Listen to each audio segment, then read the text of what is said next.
오늘 또 저녁에 또 행사가 있어서 아마 또 먼저 출타하신 분도 있으신 것 같고 그런 것 같습니다. 또 마음을 다해서 또 우리가 또 예배했으면 좋겠습니다. 이번 주 많은 분들의 가슴을 따뜻하게 하는 하나의 뉴스가 있었습니다. 아쉽게 우리나라에서 나온 소식은 아니고 미국에서 전해왔던 소식이었습니다. 사진의 인물인데요. 한번 사진 한번 띄워주시겠습니다. 예, 한 흑인이죠. 로버트 스미스라고 하는 미국의 억만장자입니다. 돈이 굉장히 많은 사람입니다. 이분이 모어하우스라고 하는 대학의 연설자로 서게 됩니다. 이 모어하우스라고 하는 대학은 특별히 흑인들이 많이 다니는 그러한 대학이라고 합니다. 이때 이분은 이 대학 출신은 아닙니다. 이분은 MIT 공대를 나온 굉장히 똑똑한 분이고 또 그걸 가지고 돈을 많이 번 억만장자입니다. 그런데 이분이 연설을 하던 가운데 어떠한 이야기를 하는가 하면 이런 이야기를 하게 됩니다. 제가 여러분이 대학을 다니면서 융자받은 학자금을 다 갚아드리겠습니다. 다 갚아드릴 테니 여러분들은 여러분의 재능을 사회에 나가서 마음껏 사용하십시오 라고 하는 그러한 연설, 학교 측하고 전혀 상의하지 않고 일방적으로 본인이 이야기를 한 겁니다. 무려 그 액수가 400억이었다고 합니다. 학생들이 융자받았던, 그러니까 여러분들 우리 대학생들이 학자금 빌려가지고 졸업하면 그 빚 갚는데 시간 보내고 또 집 사는데 시간 보내다 보니까 결혼이 늦어지지 않습니까? 미국도 마찬가지입니다. 미국도 학자금이 워낙 비싸니까 학생들이 빚을 많이 지고 졸업을 하게 되는데 이분이 나와가지고 제가 여러분들이 융자받은 그 학자금을 제가 다 갚아드리겠습니다. 그러니까 여러분의 재능을 사회를 위해서 열심히 활용하십시오. 그렇게 하면서 전했다라고 하는 그런 소식이 뉴스를 통해서 전해졌습니다. 그래서 이 글을 이 소식을 접한 분들이 많은 댓글 달기를 돈을 참 제대로 쓸 줄 아는 분이구나, 또 우리나라에도 저런 분이 있었으면 좋겠다, 뭐 이렇게 여러 가지 댓글들을 참 많이 다는 것을 보았습니다. 그런데 반면에 요즘 우리나라 국회는 참 시끄럽습니다. 국민들의 민생은 이제 뒤로 한 채 자신들이 만들어 놓은 국회 선진화법도 무시한 채 서로가 서로의 당량을 위해서만 싸우고 있는 그러한 모습, 그래서 막말도 불사하면서 서로 기싸움을 하고 있는 그러한 보기 좋지 않은 모습을 우리가 보고 있습니다. 어느 시대건 어느 나라건 기득권을 가지고 있는 사람들은 늘 있어 왔습니다. 그런데 그 기득권을 가진 사람이 자기가 가진 그 기득권을 잘 활용하면 많은 사람들한테 칭찬도 받고 존경을 받습니다. 근데 반대로 그것을 잘못 사용하면 우리나라 국회의원들처럼 굉장히 또 욕을 많이 듣는 불만의 대상이 되는 것, 그것을 우리가 보게 되는 거죠.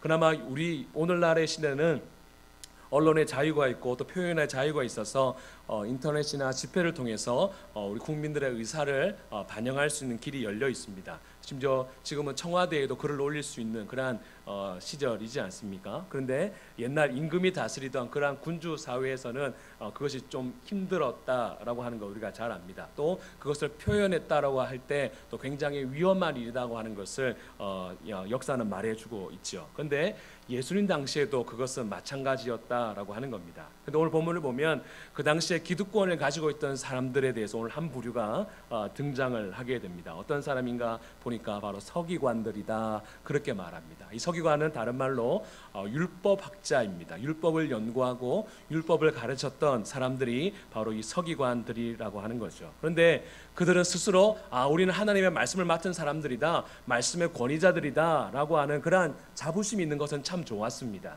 그런데 그 자부심이 너무 지나치다 보니까 무엇했는가 하면 자랑하기를 좋아했고 또 인정받기를 좋아했고 높은 자리에 올라서는 걸 좋아했던 사람들이 바로 이 서기관들이었다라고 하는 겁니다. 그러면서 경건한 척 보이기 위해서 어떻게 했습니까? 사람들이 많이 다니는 그 길에서 경건한 척 기도했던, 오랫동안 기도하려고 했던 그 모습을 보여주려고 했던 그러한 사람들. 그러나 뒤에서는 오늘 본문 말씀에 보게 되면 40절에 보면 과부의 가산을 삼켰다. 도와줘도 부족한데 그 도와줘야 될 그 과부의 재산까지도 착복했던 그 사람들이 바로 이 서기관들이었다라고 하는 것을 오늘 본문은 우리에게 말하고 있습니다. 그런데 이러한 불만들이 누구들에게 있었다는 겁니까? 그 당시 사람들, 그 당시 백성들의 사람에게 이런 말이 있었다라고 하는 겁니다. 말씀을 맡은 자라 그러니까 함부로 대들지는 못하는데 그래도 그들 마음속 가운데서는 왜 저렇게 하나라고 하는 그런 불만들이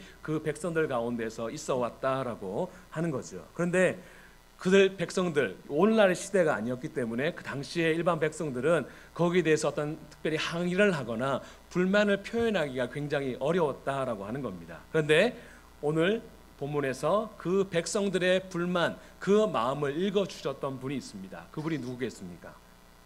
예수님입니다. 바로 그 예수님께서 바로 그 불만이 가득 차 있었던 그 백성들의 그 마음을 읽어주시고 있는 거죠. 특별히 예수님의 그 방법을 가지고, 예수님 자신만의 방법을 가지고 바로 그 것을 읽어주고 계시고 있다라고 하는 겁니다.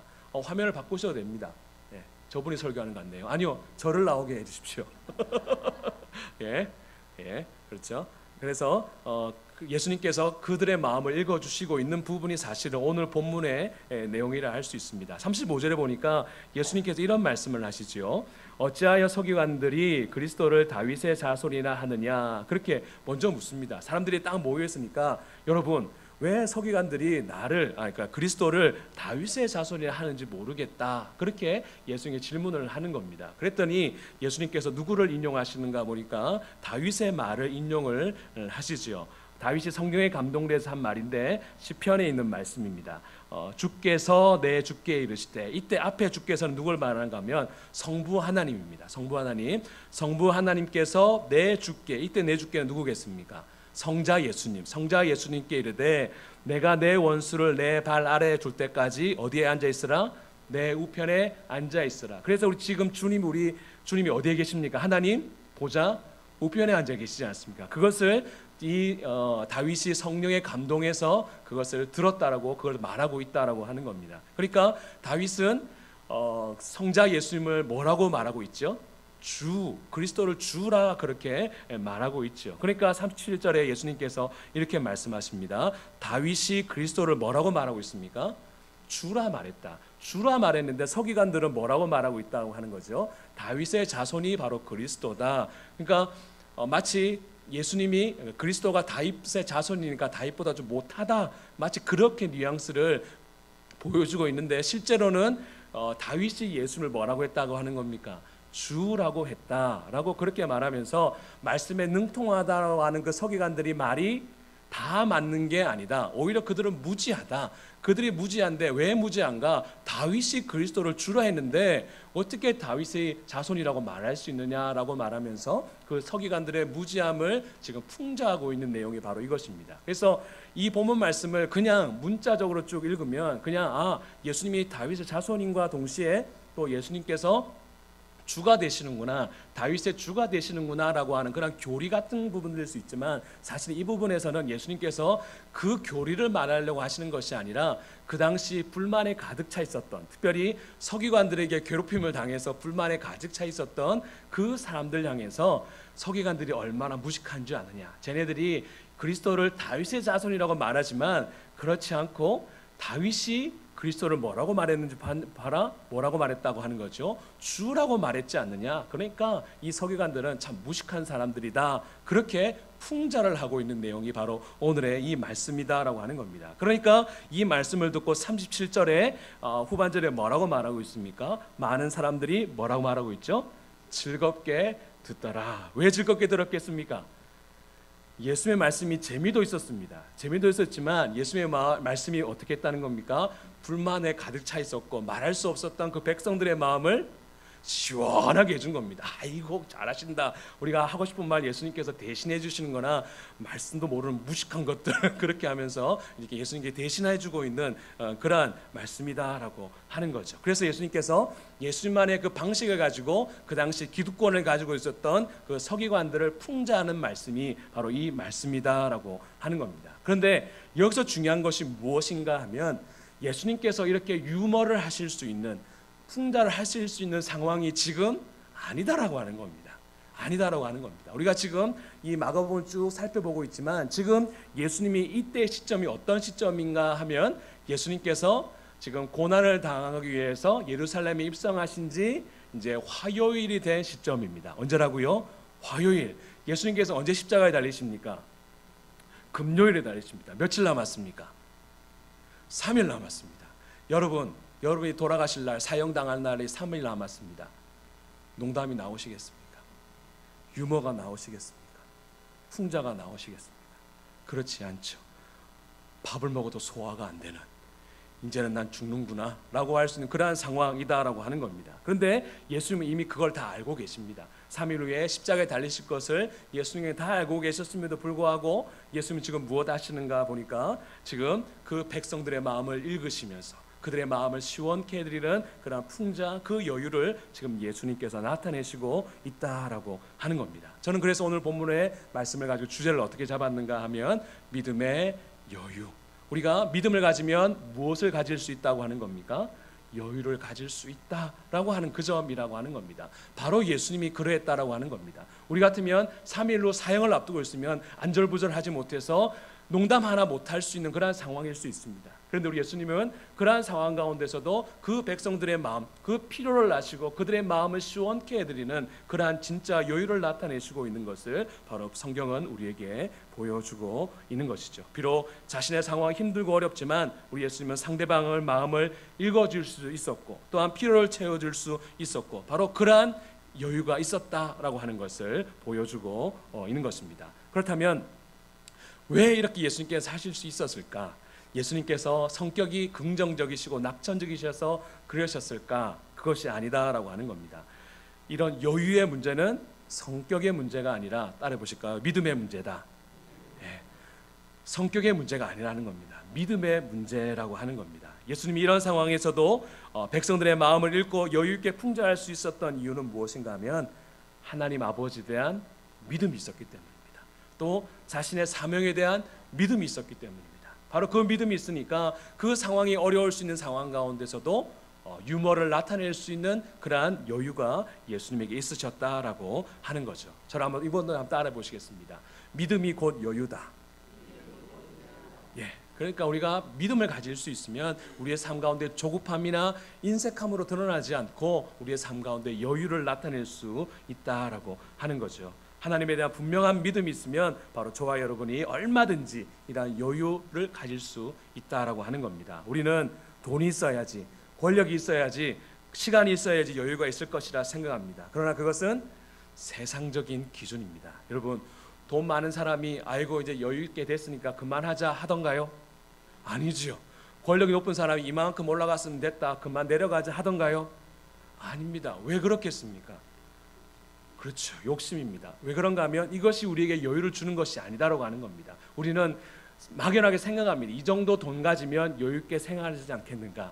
이 정도 권력을 가지면 여유롭게 내가 권력을 행사하며 살아가지 않겠는가 생각하지만 착각입니다. 가지고 오면 더 가지고 싶고 더 높아지고 싶고 그러니까 결국에 이 돈이나 권력이나 이것들이 우리에게 여유를 주는 것이 결코 아니다라고 하는 겁니다. 그런데 우리의 진정한 삶의 여유를 주는 것이 무엇인가라고 하는 것 무엇이겠습니까? 바로 믿음이라고 하는 겁니다.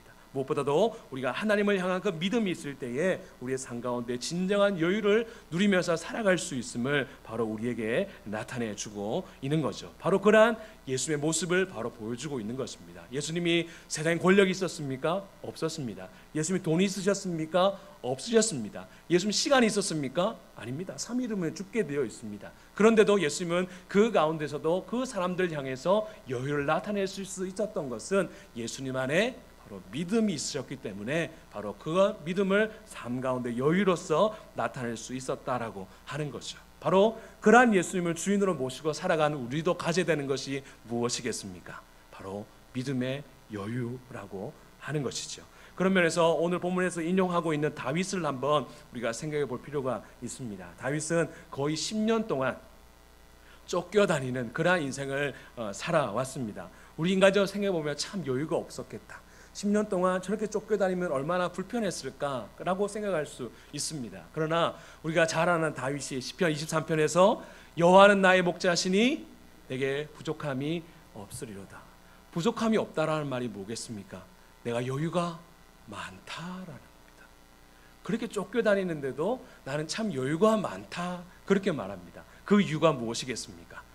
우리 하나님께서 나의 목자가 되심을 믿기 때문입니다. 나의 목자가 되시니까 내가 10년 동안 사울에게 쫓겨다니고 때로는 미친 채 하면서 그렇게 비참하게 살아가는 그 인생 가운데서도 그는 무엇 할 수 있었습니까? 그 가운데서 여유를 누리면서 살아갈 수 있었다고 하는 겁니다. 그리고 그 여유에 있는 그 삶을 통해서 그 사람들이 보게 된 거죠. 저 다윗은 정말 다르구나. 저렇게 쫓겨다니는데도 왜 저렇게 사람이 여유가 있을까라고 하는 신비한 그러한 모습들이 보여왔다라고 하는 겁니다. 그랬더니 그를 향해서 몇 명의 사람들이 모여들게 됩니까? 특별히 아들람 동굴에 400명이나 되는 상처 입고 또 여러 가지 헐벗고 빚진 자들이 이 다윗에게 몰려들면서 아름다운 공동체를 이루어 가더라고 하는 것입니다. 무엇이겠습니까? 우리에게 이러한 믿음의 여유가 있으면 사람들이 다 안다라는 겁니다. 저분에게는 뭔가 여유가 있어. 삶이 뭔가 부유한 것도 아니고 시간이 많은 것도 아닌데 뭔가 여유가 있어 보이는구나 라고 할 때 사람들이 붙어지게 되고 그러한 사람들이 모여짐을 통해서 아름다운 공동체를 이루게 된다라고 하는 거죠. 바로 그런 점에서 다윗이 그러한 삶을 살아왔다라고 하는 겁니다. 여러분 혹시 이러한 유명한 말을 혹시 들어보신 적 있으십니까? 내일 세상이 멸망할지라도 나는 오늘 사과나무를 심겠다. 그렇죠. 다음 이 사진입니다. 이 사진의 비석인데요. 누구의 비석인가 하면 마틴 루터의 비석입니다. 종교개혁자 마틴 루터. 원래 상식적으로는 이 말을 스피노자라고 하는 사람이 했다라고 많은 분들이 알고 계십니다만 본래 이 말을 한 사람이 누구인가 하면 우리가 잘 아는 종교개혁자 마틴 루터. 마틴 루터가 젊은 날 시절 자기의 일기에 기록했던 글이 내일 세상이 멸망할지라도 나는 오늘 사과나무를 심겠다라고 하는 그 고백을 한 것입니다. 여러분 그가 이렇게 고백할 수 있었던 이유가 무엇이겠습니까? 이렇게 내일 내가 망해도 내가 오늘 내가 사과나무를 심겠다라고 하는 그 여유가 있는 이유가 무엇이겠습니까? 그 안에 믿음이 있었기 때문입니다. 하나님이 나에게 주신 사명이 있다. 지금 당장 내일 망해도 나는 나에게 주신 사명을 감당하리라고 하는 그러한 분명한 마음, 그러한 여유가 있었기 때문에 바로 그는 이러한 고백을 할 수 있었다라고 하는 것입니다. 바라기는 저와 여러분에게 이러한 믿음의 여유가 있기를 주님의 이름으로 축복합니다. 아무리 상황이 어렵고 힘들지만 그 어려운 상황 가운데서도 돈 없어도 시간 좀 없어도 여러분 우리가 하나님에 대한 분명한 믿음만 있으면 얼마든지 우리가 여유 있는 삶을 살아낼 수 있다라고 하는 것을 바로 우리에게 가르쳐주고 있는 것이죠. 바로 그것이 바로 오늘 본문이 우리에게 먼저 보여주시는 그러한 은혜라고 하는 것입니다. 그러면서 오늘 본문이 두 번째 사건으로 넘어가는데 바로 한 과부의 헌금 사건으로 이어지게 되지요.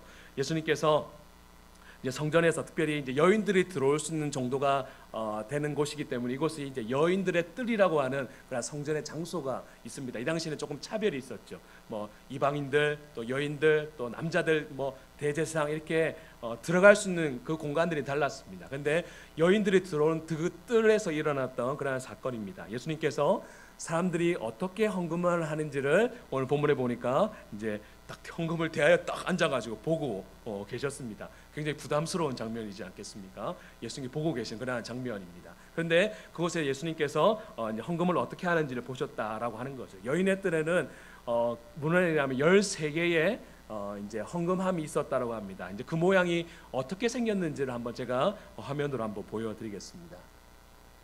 네, 한번 화면 다음 보십시오. 지금 어떤 한 여인이 이제 영화의 장면인데 고증을 한 영화의 장면입니다.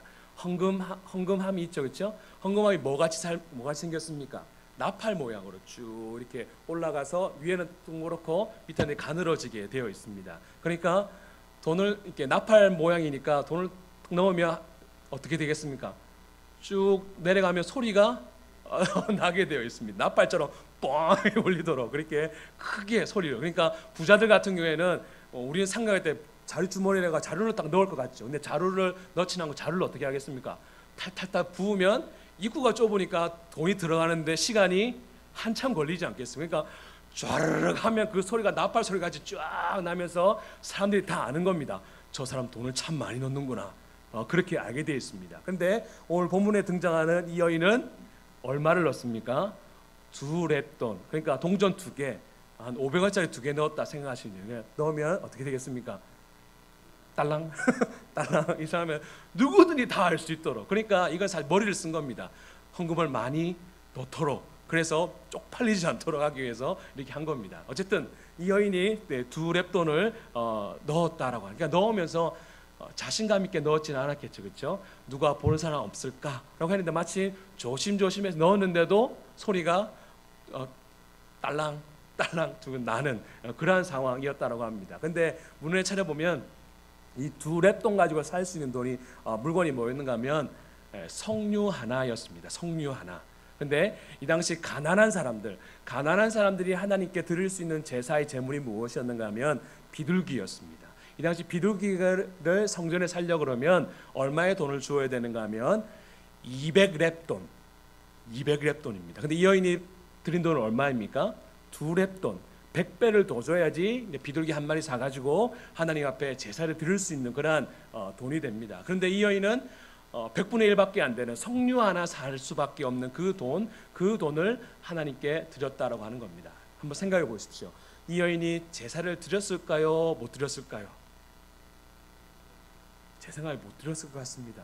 못 드려서 너무 죄송한 마음에, 하나님, 오늘은 제가 제사 드릴 돈이 없습니다. 제물을 살 돈이 없어서 제가 지금 이 석류 하나 살 수 있는 돈, 제가 이거 드리면 제가 오늘 아니 내일 며칠 동안 쫄쫄 굶어야 되는 그런 생활비인데 제가 하나님 앞에 드리겠습니다 라고 하면서 그 동전 2개를 넣었던 겁니다. 그런데 그걸 보시면서 예수님께서 누구를 칭찬하셨습니까?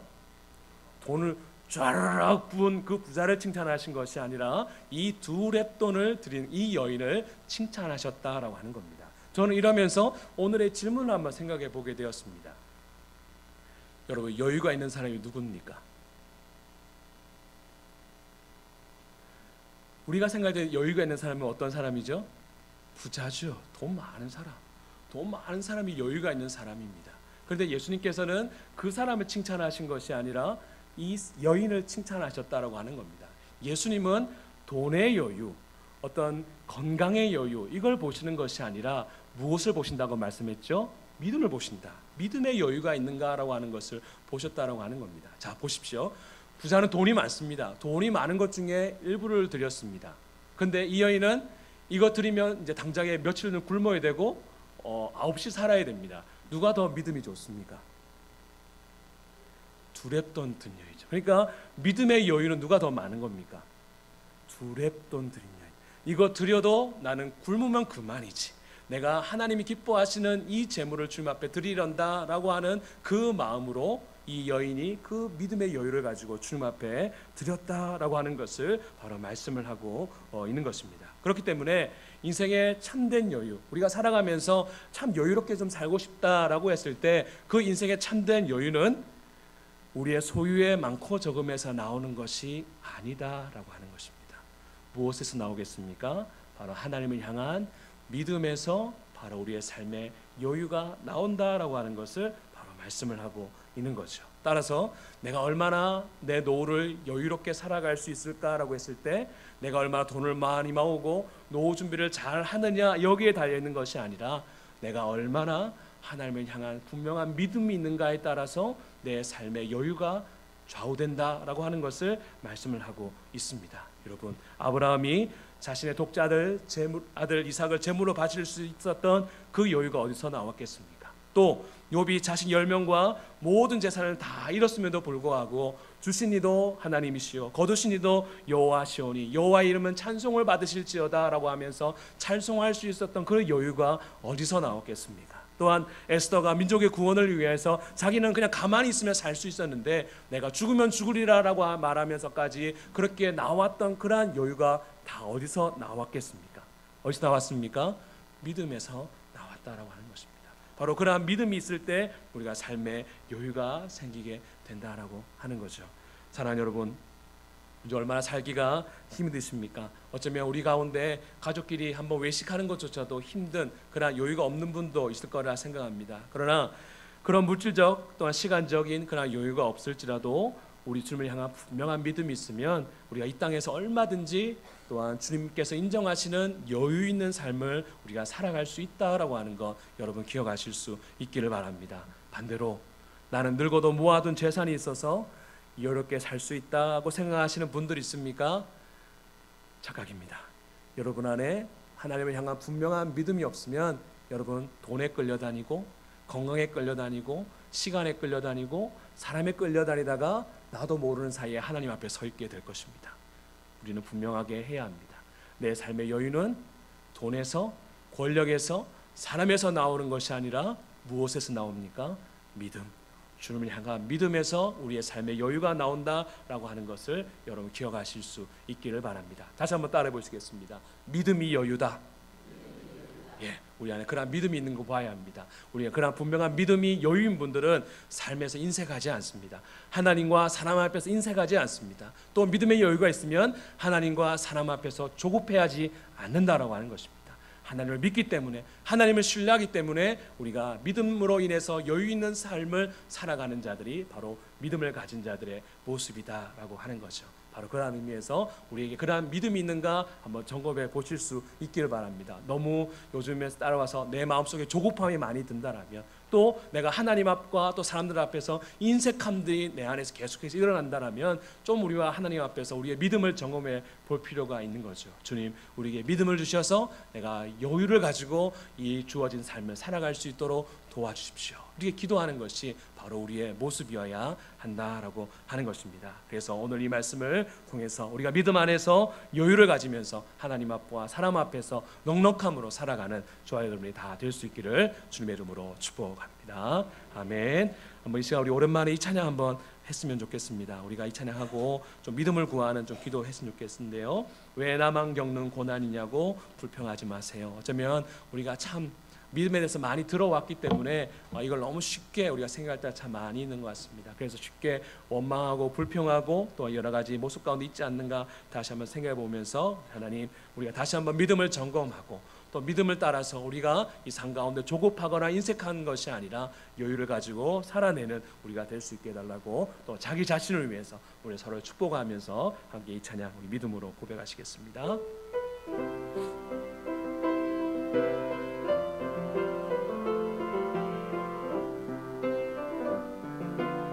왜 나만 겪는 고난이냐고, 왜 나만 겪는 고난이냐고 불평하지 마세요. 고난의 뒤편에 있는 주님이 주실 축복 미리 보면서 감사하세요. 너무 견디기 힘든 지금 이 순간에도 주님이 일하고 계시잖아요. 남들은 지쳐 앉아 있을지라도 당신만은 일어서 힘을 내십시오. 힘을 내십시오. 힘을 내세요. 힘을 내세요. 주님이 손잡고 계시잖아요. 주님이 나와 함께함을 믿는다면 어떤 역경도 이길 수 있잖아요. 왜 이런 슬픔 찾아왔는지, 왜 이런 슬픔 찾아왔는지 원망하지 마세요. 당신이 잃은 것보다 주님께 받은 은혜 더욱 많음에 감사하. 우리 옆에 분은 손을 잡을 수 있으면 손을 잡고 해볼까요? 너무 견디기 힘든 지금 이 순간에도 주님이 일하고 계시잖아요. 남들은 지쳐 앉아 있을지라도 당신만은 힘을 내십시오. 힘을 내세요. 힘을 내세요. 힘을 내세요. 주님이 손잡고 계시잖아요. 주님이 나와 함께함을 믿는다며 어떤 고난도 견딜 수 있자. 힘을 내세요. 힘을 내세요. 힘을 내세요. 힘을 내세요. 주님이 손잡고 계시잖아요. 있잖아요. 주님이 나와 함께함을 믿는다면 어떤 고난도 견딜 수 있잖아요. 한번 우리가 이 시간 기도할 때